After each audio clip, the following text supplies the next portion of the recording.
Well, it's time for my impressions for today, and I want to take a leaf out of the panel interview today where I didn't have enough time to go into detail around the different elements that I was speaking about.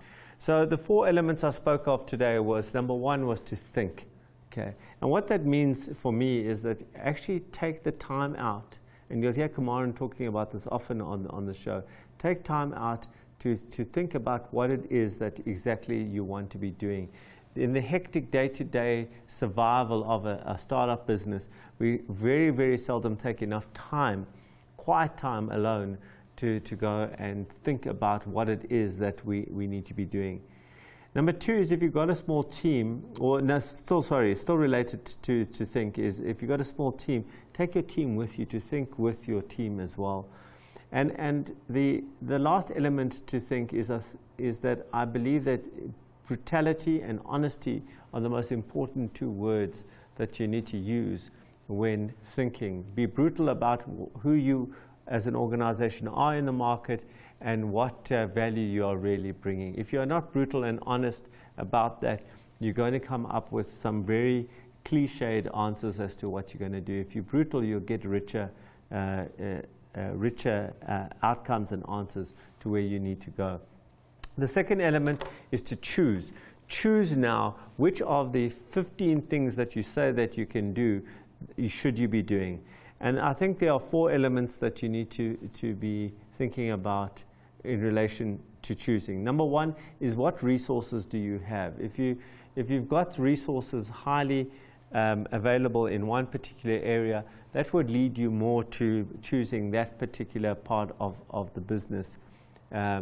If number 2 is where is your passion lie? If you're passionate about this, but you've seen an opportunity in that, and my view is that you should rather than pursue the area where your passion is and your resources are.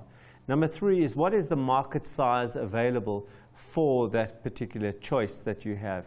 Is that market small and diminishing? Well, maybe that's not the thing to choose. If it's growing, then perhaps that is the thing to choose. And finally, around choosing is what is the competitive environment in this space. If the competitive environment is very high and it's very hard to differentiate yourself, then perhaps don't choose that element.